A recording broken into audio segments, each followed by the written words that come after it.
왕년에 이름 안 날려본 분 여기 있습니까? 돈도 좀 가져보고 명예도 좀 얻어보고 사람들도 인정을 받은 인생 누구나 한 번쯤 다 살아보았을 것입니다. 근데 이제 나이가 들면서 점점 내리막길을 달려갑니다. 추락하는 것은 가속도가 붙는 것처럼 더 빨리 우리 인생이 어떻게 보면 참 의미 없이 달려가는 것처럼 느껴질 때도 있습니다. 우리의 인생은 지금 어느 방향을 향해서 아름답게 마침표를 향해 내려가고 있습니까? 우리의 힘은 지금 어느 곳에 쓰여지고 있습니까? 이솝우화에 보면 사자가 죽을 때라는 이야기가 나옵니다. 한때 맹수의 왕이었던 사자. 하지만 이 사자도 늙고 병들어 죽을 때가 다가왔습니다. 어느 날 멧돼지 한 마리가 신방 왔습니다. 병든 사자를 위로하는 줄 알았는데 생각해 봤더니 억울합니다. 젊은 날에 멧돼지 자기를 얼마나 이 사자가 괴롭혔는지 보복하고 싶은 마음이 일어났습니다. 그래서 멧돼지가 뿔로 확 받아버렸습니다. 화풀이라고 신방을 실패하고 돌아갑니다. 며칠 후에는 황소가 신방 왔습니다. 근데 이 황소도 생각해 보니 화가 났습니다. 늙은 사자를 뿔로 받아버렸습니다. 그 다음에는 당나귀가 신방 왔습니다. 당나귀도 또 뭐가 억울한지 늙은 사자를 뒷발로 쳐버렸습니다.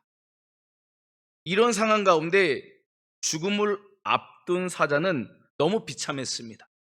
이런 이야기를 혼자 중얼거리기 시작했습니다. 내가 힘이 있었을 때는 옆에 오지도 못하고 도망하던 놈들이 나한테 이러다니, 내가 이 대자연을 호령하며 그들을 보호해 주기도 했는데 내가 늙고 병들었다고 이렇게 함부로 대해야 되니 어떻게 이럴 수 있을까라며 탄식했다는 이야기입니다. 이 이솝우화는 힘을 가진 사람을 부러워하고 힘을 원하지만 정작 힘이 없어지면 사람의 본심이 드러난다는 우화입니다. 그 사람의 모습은 정작 상대방이 힘을 잃어버릴 때 그 사람의 됨됨이가 나타난다는 것이죠. 사람은 누구나 힘과 권력을 원합니다. 또한 힘 있는 사람을 부러워하기도 합니다. 그리고 그 힘을 갖고 싶어 합니다. 그런데 이상하게 그 힘을 얻을 때는 또 다른 죄악된 모습이 드러나고, 또한 그 힘을 부러워했던 사람이 그 힘을 잃게 되면은 어느 순간 등을 돌리게 된다는 겁니다. 그래서 세상에는 매년 수많은 처세술에 관련된 책이 출간되고 있습니다. 조직과 인간관계 속에서 어떻게 행동해야 손해보지 않는지, 어떻게 처신해야 성공할 수 있는지를 알려주는 지침서입니다. 그런데 우리는 이런 많은 처세술과 같은 책을 읽지 않아도 우리 그리스도인들은 인생을 성공적으로 알 수 있는 길이 있습니다. 우리에게 있어 선택의 기로에 있을 때 우리는 단 하나의 질문만을 던져보면 됩니다. 어떤 질문인가? 과연 하나님이 기뻐하실 만한 일인가? 하나님 중심으로 우리 인생의 방향성을 질문하는 것, 이거 하나면은 우리 그리스도인의 삶의 선택은 충분한 답을 얻을 수 있다는 것입니다. 과연 우리들은 하나님이 기뻐하시는 인생을, 가정을, 직장을, 교우와의 관계를, 이웃과의 관계를 선택하고 있습니까? 우리는 우리가 가진 시간, 여건, 기회를 선용해서 지금 누구를 기쁘시게 하고 있습니까? 오늘 본문은 사울의 죽음을 소개하고 있습니다. 그런데 이 사울의 죽음 앞에서 상반된 두 사람의 반응을 보게 됩니다. 한 사람은 사울의 죽음을 자기 욕심을 채우는 데 기회로 삼는 아말렉 청년이고, 또 한 사람은 사울의 죽음을 탄식하며 애통해하는 다윗을 만나게 됩니다. 결국 다윗은 이스라엘의 두 번째 왕으로 등극하게 됩니다. 오늘 말씀을 통해서 하나님이 복 주신 사람의 특징이 무엇인지를 함께 생각해 보고자 합니다. 자, 우리 4절 말씀을 보면 우리 함께 보겠습니다. 시작. 다윗이 그에게 이르되 일이 어떻게 되었느냐 너는 내게 말하라. 그가 대답하되 군사가 전쟁 중에 도망하기도 하였고 무리 가운데 엎드려져 죽은 사람도 많았고 사울과 그의 아들 요나단도 죽었나이다 하는지라. 아멘. 오늘 본문의 말씀을 갖고 첫 번째 생각해 볼 수 있는 하나님이 복 주시는 사람의 특징이 무엇일까요? 하나님은 누구에게 복을 주실까요? 하나님은 정직한 사람에게 복을 주십니다. 하나님은 정직한 백성을 보호하십니다. 다윗이 시글락으로 돌아왔습니다. 사흘째 되던 날에 블레셋 사람과의 전투에서 참여했던 한 아말렉 청년이 사울이 진영에서 도망해서 다윗에게 나옵니다. 다윗은 전쟁의 형편을 물어봅니다. 아말렉 청년은 전쟁 중 많은 군사가 죽었고 도망했습니다. 사울왕도 요나단도 전쟁터에서 죽었습니다라고 보고합니다. 다윗은 사울왕과 요나단이 죽은 줄 너가 어떻게 하느냐? 다시 재차 묻습니다. 이 아말렉 청년은 부상을 입고 도망가던 사울을 자신이 만났고 더 이상 피할 길이 없던 사울이 자신을 죽여달라고 요청했다는 것입니다. 그래서 자신이 그를 죽였다라고 보고하며 그 증표로 사울왕의 왕관과 팔찌를 보여줍니다. 그러나 사무엘상 31장 1절부터 6절에 보면은 사울은 화살의 중상을 입었고 스스로 목숨을 끊었다라고 기록하고 있습니다. 그렇다면 이 두 가지의 문맥을 통해 살펴볼 수 있는 것은 아말렉 청년의 다윗에게 말한 보고는 거짓임을 알게 됩니다. 그렇다면 왜 아말렉 청년은 거짓된 보고를 했을까요? 아마도 사울왕 이후에 다윗이 이스라엘의 왕이 될 것을 알았던 것 같습니다. 아말렉 청년은 다윗에게 잘 보이기 위하여 자신이 사울왕을 죽였다라고 거짓으로 보고했던 것 같습니다. 하지만 다윗은 그의 행동을, 그의 이야기를 기뻐하지 않았습니다. 사울은 하나님께 기름 부음 받은 왕이었기 때문입니다. 이스라엘 왕으로 세우신 것은 하나님의 뜻이었기 때문입니다. 그래서 그 죽음조차도 다윗은 기뻐할 수 없었던 것입니다. 하지만 그 죽음의 순간조차 아말렉 청년과 같은 사람은 기회로 여겼던 것입니다. 다른 사람의 슬픔을 기회로 선용한 것입니다. 오늘날에도 현재의 상황과 이해관계 속에서 태도를 바꾸는 사람들이 많이 있습니다. 자기의 유불리에 따라서 말도 뒤집고 행동도 뒤집고 신앙도 뒤집는 사람들도 있습니다. 아마도 그분들은 위기 속에서 살아남기 위해 때로는 거짓말하고 거짓 행동을 하는 것이 삶의 지혜라고 믿을지도 모르겠습니다. 하지만 정직은 우리 인생의 기초입니다. 건물의 기초가 흔들리면 건물이 무너지듯이 인생의 기초인 정직이 사라지면 그 인생은 무너지는 인생을 살아가게 된다는 것입니다. 지금은 잘 나가는 것처럼, 지금은 화려해 보이는 것처럼 남부럽고 없어 보일지라도 끝내 인생의 마지막에는 비참한 결과를 얻게 될 것입니다. 사랑하는 여러분, 하나님이 복 주시는 사람은 어떤 상황 속에서도 정직한 사람임을 믿으시길 바랍니다. 하나님은 정직한 사람을 기뻐하십니다. 왜냐하면 하나님이 정직한 분이시기 때문입니다. 하나님은 하나님을 닮은 정직한 백성을 그래서 사랑하시고 복 주시기를 기뻐하십니다. 최태석 장로님이 쓰신 나는 사랑의 빚진 자에 나오는 이 장로님의 간증을 잠시 소개하겠습니다. 장로님은 평북 정수에서 가난한 가정에서 태어나셨습니다. 근데 어릴 때 오산학교를 다니셨는데 배운 것이 사람은 정직해야 한다라는 가르침을 얻게 되었습니다. 그래서 이 장로님은 평생 그의 마음에 정직이라는 단어를 품고 살았다는 것입니다. 일제강점기에서 만주에서 콩무역을 했는데 어느 날 이 계약한 이 가격보다 콩값이 크게 뛰어오르는 일이 일어났습니다. 이때 콩 상인들이 콩 계약을 전부 어기고 비싼 가격에 재계약하기 시작했다는 것입니다. 더 큰 이익을 얻을 수 있었기 때문입니다. 그런데 장로님은 큰 이익을 얻을 수 있는 그 기회를 타협하지 않았다고 합니다. 그것은 신뢰를 바탕으로 한 정직이라는 자신의 가치를 지키기 위함이었습니다. 사람들은 당시에 왜 이렇게 하냐고, 왜 손해를 감수하냐라고 이야기했습니다. 하지만 장로님은 이것이 하나님을 기쁘시게 한 일을 믿었다고 합니다. 그 일이 있고 나서 손해는 감수했지만 거래처는 장로님을 신뢰하게 됐다고 합니다. 그래서 이 신뢰가 사업의 미천이 되었다고 하는 것입니다. 이 일을 통해서 장로님은 정직은 손해가 아니라 하나님의 신뢰를 얻는 길임을 깨달았다고 고백합니다. 해방이 되었습니다. 중국 공산군의 장로님이 체포가 되어서 사형 선고를 받게 되었습니다. 그런데 장로님을 살린 것은 권력이나 돈이 아니라 그동안 정직하게 대해준 사람들의 증언이었다고 합니다. 사람들이 이런 증언을 했다는 것입니다. 그분은 정직한 분입니다. 그들의 증언이 이 장로님을 사형이라는 죽음 앞에서 건지는 생명이 되었다는 것입니다.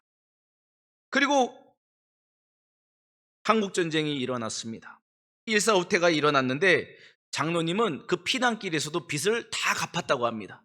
은행빚을 다 갚고 이제 피난길에 올랐다는 것입니다. 그리고 전쟁이 끝나서 이제 사업을 다시 하려고 은행에 들려서 사업 자금을 융통하려 하는데 놀랍게도 그 빚을 상환한 기록이 은행에 남아 있었다는 것입니다.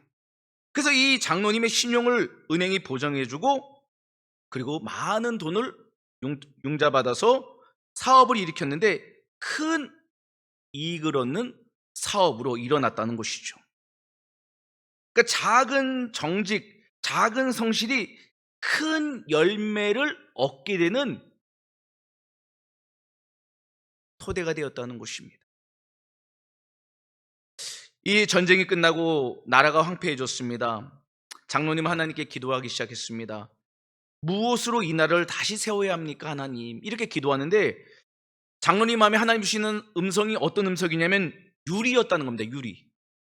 유리라는 것, 당시에는 유리라는 문화가 생소했다는 것이죠.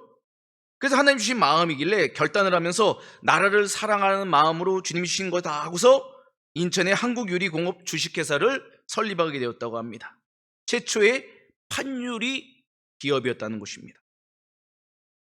회사가 성장하면서 놀라운 것은 그 모든 것을 하나님께 의탁했다는 것입니다. 노동자들을 동료로 존중하고 이익의 20%를 하나님의 사업을 해서 사용했다는 것입니다. 그러면서 장로님은 삶의 마지막에 이런 고백을 합니다. 자신은 아무것도 가진 것이 없고 모든 것은 하나님께 속한 것입니다. 자신은 그저 하나님이 맡기신 유리 한 장을 통해 나라를 밝힌 데 쓰임받았을 뿐입니다라고 바치고 있습니다. 장로님의 간증이 우리에게 주는 메시지가 무엇입니까? 정직은 당장의 이익보다 더 큰 가치를 남긴다는 것입니다. 신뢰는 위기의 순간에 사람을 살린다는 것입니다. 무엇보다 하나님 앞에서 맡기신 것을 바르게 사용하는 삶은 진정 복된 인생임을 우리에게 말해주고 있습니다. 결국 하나님이 원하시는 것은 끝까지 바르게 살려고 정직을 선택하는 믿음의 태도인 것입니다. 아말렉 청년은 상황을 계산했습니다. 사울 왕이 죽었고 이제 다윗이 왕이 될 것이라 판단했습니다. 그래서 거짓을 꾸며서라도 자신에게 이익이 되도록 상황을 만든 것입니다. 하지만 하나님은 계산하는 사람을 사용하지 않으십니다. 하나님은 정직한 사람을 사용하십니다. 사랑하는 여러분, 세상의 작은 이익 앞에서 정직을 선택하기를 바랍니다. 세상의 불의 앞에서 믿음을 선택하기를 바랍니다. 그 순간에 하나님이 거기에 와 계시다는 것을 잊지 않기를 바랍니다. 그래서 우리 모든 삶에 힘들고 어려울 때 이 선택이 하나님이 기뻐하시는지를 반드시 물어보시며 주님을 기쁘시는 정직한 귀한 선택을 통해서 다윗의 복을 받는 우리 모두가 되기를 주님의 이름으로 축복합니다. 11절과 12절 말씀을 우리 한 절씩 교독하겠습니다. 이에 다윗이 자기 옷을 잡아 찢음에 함께 있는 모든 사람도 그리하고 사울과 그의 아들 요나단과 여호와의 백성과 이스라엘 족속이 칼의 죽음으로 말미암아 저녁 때까지 슬퍼하며 울며 금식하니라. 아멘. 두 번째 본문을 갖고 생각해 보세요. 하나님 복 주는 사람은 어떤 분인가? 하나님의 마음으로 울 수 있는 사람입니다. 사울은 여러 번 다윗을 죽이려 한 원수 같은 존재였습니다. 인간적으로 보면 사울의 죽음은 다윗에게 기쁜 일입니다. 하지만 다윗은 기뻐하지 않고 애통해합니다. 애도합니다. 금식하며 슬퍼합니다. 자기만 그랬습니까? 자기와 함께 있는 사람들도 그렇게 함께 그 슬픔에 참여시켰습니다. 다윗이 슬퍼함을 우리 두 가지로 좀 생각해 볼 수 있습니다. 첫 번째는 인간적인 측면입니다. 개인적으로는 사울과 요나단과 죽은 백성 우리에 슬퍼할 수 있습니다. 또 한 측면은 하나님의 측면에서 슬퍼할 수 있습니다. 이스라엘의 페를베베를 보며 하나님의 영광이 공동체 가운데 떠난 것을 슬퍼할 수 있습니다. 다른 말로 하면 다윗의 마음은 하나님 사랑의 마음과 이웃 사랑의 마음으로 가득한 십자가의 마음이었다는 것이죠. 그래서 그는 하나님의 마음으로 울고 영혼을 향한 긍휼의 마음으로 울 수 있었던 것입니다. 그의 마음이 하나님의 마음으로 충만했기 때문입니다. 우리 마음에서 하나님의 마음이 사라질 때 어떤 일이 일어날까요? 다른 사람의 아픔을 보며 다른 사람의 슬픔을 보며 기회로 삼고 싶은 마음이 우리를 주장하게 될 것입니다. 다른 사람의 슬픔을 통쾌하게 여길지도 모르겠습니다. 예를 들면은 우리 직장 상사 갑자기 죽음을 당하게 되었습니다. 이 상사는 우리를 참으로 힘들게 하는 사람이었습니다. 예수님도 믿지 않은 사람이었습니다. 그때 우리 마음에 어떤 마음이 일어날까요? 아유, 그럴 줄 알았다. 저렇게 부하 직원들을 대했으니 내가 전화를 올 줄 알았지 라며 통쾌하게 생각할까요? 아니면은 우리 저분도 예수님 믿고 구원받았어야 하는데 라면서 그들 향한 긍휼의 마음이 일어날까요? 그렇다 그때 우리 마음에 주장하는 것이 무엇이겠습니까? 하나님의 마음인가? 아니면 인간적인 마음인가? 그 차이라는 것이죠. 정죄와 비판이나 나 중심이 왕노릇할 때 다른 사람을 죽이는 마음이 우리를 주장하게 됩니다. 그 상황 가운데 비난과 비방으로 가득히 채워지게 됩니다. 하지만 다윗은 그렇게 하지 않았습니다. 다윗은 지난날에도 사울에게 복수할 기회가 있었지만 자기 뜻대로 행하지 않았습니다. 자신의 감정보다 하나님의 뜻을 더 중요하게 여겼기 때문입니다. 그것은 하나님을 경외했기 때문입니다. 하나님을 두려워했기 때문입니다. 하나님의 마음으로 그의 마음이 점령당했기 때문입니다. 그렇게 다윗은 하나님의 마음을 품고 살았기에 사울과 요나단과 백성의 죽음 앞에서 진심으로 애통할 수 있었던 것입니다. 그렇습니다. 하나님은 우리가 나라와 민족, 개인과 공동체의 슬픔과 아픔을 함께 울어주기를 원하십니다. 아버지의 마음으로 그들을 품어주기를 원하십니다. 그런 분들이 영적 리더가 되기를 원하십니다. 그런 분들에게 하나님은 복 주시기를 원하십니다. 오늘날 우리 사회는 나만 아니면 된다라는 자기 중심적이 만연한 시대입니다. 나만 행복하면 됩니다. 나만 문제 없으면 다른 것은 아무 관심이 없습니다. 하지만 하나님은 이 시대를 바라보면서 누군가 그들에게 복음을 전하고 누가 그들에게 깊은 공감을 해주기를 기다리고 계십니다. 사랑하는 여러분, 하나님의 마음으로 이웃을 사랑하기를 바랍니다. 주님의 마음으로 함께 울고 웃을 수 있는 그리스도인을 살아가기를 주님의 이름으로 축복합니다. 그런 분들이 있을 때 세상이 살만 나는 거 아니겠습니까? 그런 분들이 있을 때 소망이 있는 것 아니겠습니까? 미국 펜실베니아주에 있는 로제토라는 마을이 있었습니다. 이 마을은 이탈리아 이주민들이 사는 마을이었는데 이상하게 이 마을에는 장수하는 은혜가 있었습니다. 심장병에 잘 걸리지 않는 은혜가 있었습니다. 왜 그런가? 역학조사를 들어가 봤습니다. 토양이나 물이 다른가? 유전적 요인이 달랐나? 아닙니다. 다른 마을과 동일했습니다. 그래서 환경보건적으로는 원인을 찾을 수 없어서 사회학자들의 도움을 받게 되었습니다. 사회학자들은 여러 면모의 그들의 삶을 살펴보았습니다. 그런데 다른 점을 발견하고 이런 보고를 합니다. 로제토 마을에서 가장 눈에 띄는 특징은 사람들이 삶을 즐기며 산다는 것입니다.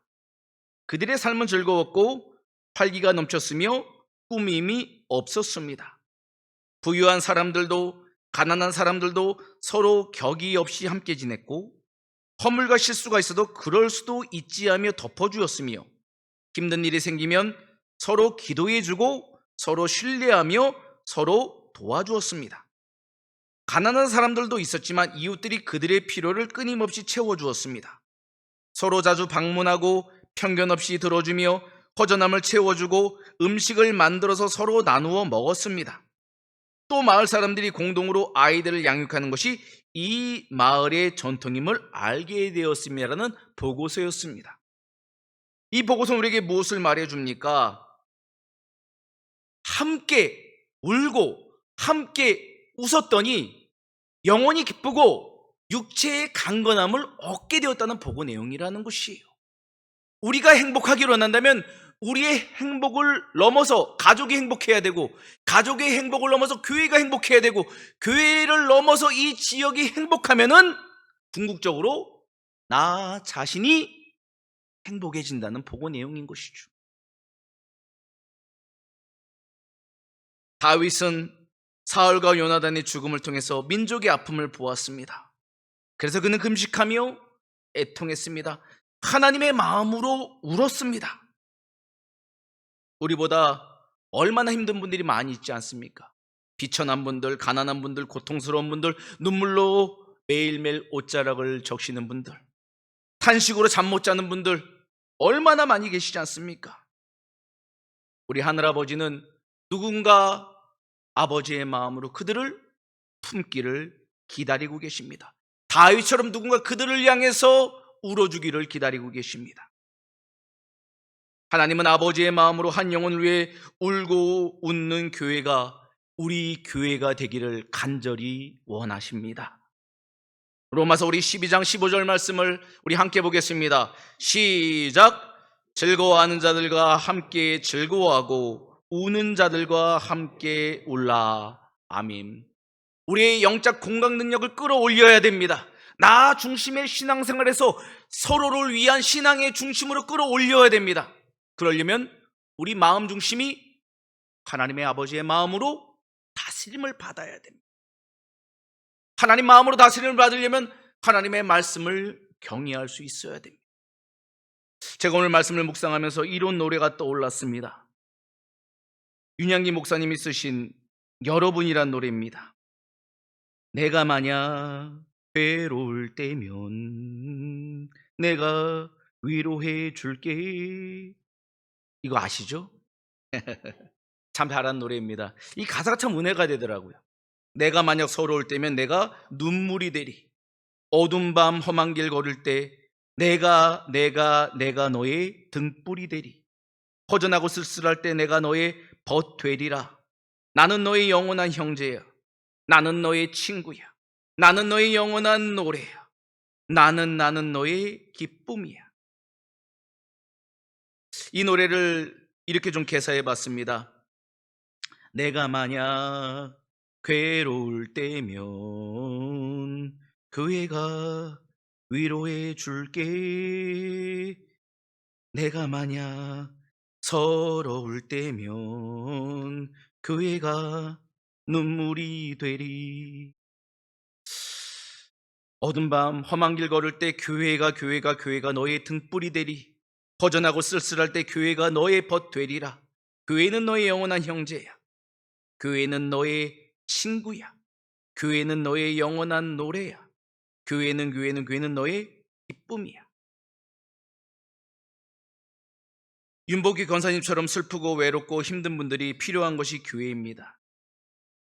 우리는 다윗처럼 개인과 공동체의 아픔을 가슴으로 껴안고 하나님의 마음으로 함께 함께 웃을 수 있는 주님의 교회를 세우기를 간절히 소망합니다. 주님은 그런 백성, 그런 교회에 복 주시는 분이십니다. 우리 모두 그런 영적 다윗이 되어 하나님을 기쁘시게 하는 복된 인생 되기를 주님의 이름으로 축원합니다.